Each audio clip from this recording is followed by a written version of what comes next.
All right, week 1 of the Service Leader Academy 4-week advisor challenge is officially in the books. I'm your AI host, and we know you've spent the last 5 days out there on the drive actually living this content and executing the interactive walkaround. So today is about taking a really hard look at the reality of those efforts. Look, we aren't here for some flashy hype reel, and we definitely aren't here to re-explain the basics to you. You're working professionals in a high-pressure environment. You already know the steps. This debrief is strictly about surfacing what actually mattered out there this week, validating the real work, and setting the stage for what comes next. Let's just cut right to the results. Because frankly, that's the only question that matters today. Did the number actually move? When we evaluate your performance this week, the core metric we're measuring against is your customer pay hours, or CP hours, per repair order. That right there is the absolute pulse of your performance on the drive. Every single thing we did this week was engineered specifically to impact that one number. So let's take a look at where that number typically sits and where it actually needs to go. Notice the stark contrast we've got here. The industry average usually hovers right between 1.5 and 2.0 CP hours per RO. In fact, if we look at the most common store average out in the field, it sits right at 1.8 hours. But the target for an elite advisor is double that. We're talking 3.0 to 4.0 CP hours per repair order. And here's the absolute truth of the matter. The gap between 1.8 and 3.5 is not a talent gap. It is strictly a process gap. And the process that actually closes that gap happens in the very first 5 minutes of the customer visit, way before a single word is ever typed into a repair order. Let's break down exactly what closing that gap looks like in practical terms, because moving the needle doesn't actually require some miraculous jump. Just look at this number, 0.3. A minor improvement of just 0.3 hours per RO might not sound like a big deal on paper, but let's run the math on it. If you're writing, say, 20 repair orders a day, an extra 0.3 hours per RO translates to 6 additional flat rate hours generated daily.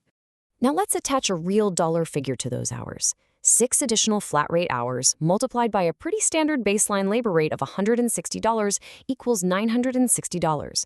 That is almost $1,000 a day in additional gross labor. And it happens quietly, fraction by fraction, vehicle by vehicle, simply because a complete walk-around surfaced findings that otherwise would have rolled right back out of the drive lane completely untouched. Let's zoom out and look at the macro view. You take that $960 a day, run it across a standard 5-day work week, and suddenly you're generating $4,800 a week. Multiply that by a 50-week working year, and you are looking at $240,000 per year in additional gross labor per advisor. That's nearly $250,000 generated entirely from a 0.3-hour improvement. So the crucial takeaway lands right here. When you apply standard advisor commission rates to that delta, that $240,000 in gross labor, equates to an estimated $15,000 to $30,000 in additional annual earnings for you. That's the reality of the math. We aren't doing a theoretical exercise here. This is a $15,000 to $30,000 annual raise simply for executing the process consistently. Just let that sink in for a second. All right, part 1, the consistency gap, execution over talent. Look, every advisor watching this has known about walkarounds for years. The advisors whose numbers actually moved this week are not smarter than you, and they aren't more talented. They simply closed the consistency gap. They executed the complete process on every single vehicle without exception. Look closely at this comparison from the data you all reported this week. What actually moved the number? Meeting the customer at the vehicle, using an actual gauge, and delivering complete presentations. And what completely failed? Skipping the walkaround entirely during high-volume periods late in the day. Or softening recommendations because you just assumed the customer would say no, leaving callback times vague. The process works when it's executed completely. The failures we saw this week were almost entirely due to skipped steps the second the drive lane got a little too busy.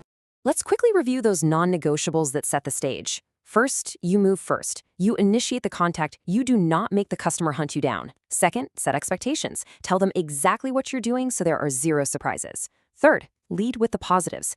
Notice the clean interior or maybe the good tires. This builds immediate rapport and proves you're evaluating the whole vehicle, not just hunting for an upsell. And fourth, document the condition. Capture the panels and any pre-existing damage. If you do spot damage, ask about it cleanly without any accusation. This protects everybody and keeps the whole conversation honest. Now, the single highest leverage tool you have out at the vehicle is a tread depth gauge. Why? Because it removes opinion entirely. Just look at the standards here. New tires are at 10-30 seconds. The safe threshold drops off at 430 seconds. So when you measure 330 seconds with an actual gauge and show that directly to your customer, you're no longer making a pitch. You are presenting an objective fact based on established safety standards. It transitions the interaction from an opinion into a completely necessary recommendation. And once you leave the vehicle and actually get to the desk, your presentation must be complete and confident. If a vehicle is due for a scheduled service, you present every single item, not a quick summary. You do not apologize for the price, and you definitely do not ask for permission. You are the professional who just inspected the vehicle. You deliver the findings completely, and then you just stop talking. You let the customer decide. No manufactured urgency, no high-pressure tactics. The recommendation has to stand on the quality of how it was presented.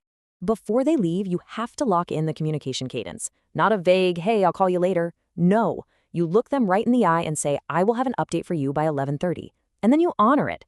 Even if 11:30 rolls around and all you can do is make a 45-second phone call to say the technician is still inspecting the vehicle, you make that call. The data from the J.D. Power Service Index proves this over and over again. Keeping specific commitments is one of the absolute top drivers of overall customer satisfaction. It requires zero technical knowledge. It simply requires follow-through. Moving into part 2, data over feelings, tracking your acceptance rates. As we look toward next week, we have to address a major blind spot. Most advisors operate entirely on gut feeling, which absolutely blinds high performers to their own success and leaves struggling advisors just guessing. This matrix right here is how you diagnose your reality using actual data. If you have a high acceptance rate but low CP hours, you don't have a conversion problem, you have a volume problem. You're either not surfacing enough during the walkaround or you're self-editing before the customer even hears the pitch. The fix for that is out at the vehicle. On the flip side, if you have a low acceptance rate, the issue is happening at the desk. Something in your tone is creating resistance. You sound like you're pitching, or you just aren't presenting completely enough for them to make an informed decision. So how do we track this without completely bogging down the drive? It's incredibly simple. Step 1, just draw 2 columns on a notepad. Yes and no. Step 2, every single recommendation you make gets a tally mark in one of those columns. That's literally it. Step 3, at the end of the day, calculate your rate. This takes 0 extra time during the write-up, but the data it produces is pure gold. It pinpoints exactly where your gaps are and exactly where we need to focus our coaching. The hard work you put in this week laid the foundation. The numbers it moved didn't move by accident. They moved because of consistent, deliberate execution. We validated the process, we reviewed the math, and we proved once again that discipline beats talent on the service drive every single time. So take the weekend, reset, review your tracking data, because come Monday, the challenge escalates. The question isn't just are you ready for week 2, it's whether you are going to dictate your numbers or let the drive dictate you. See you out there.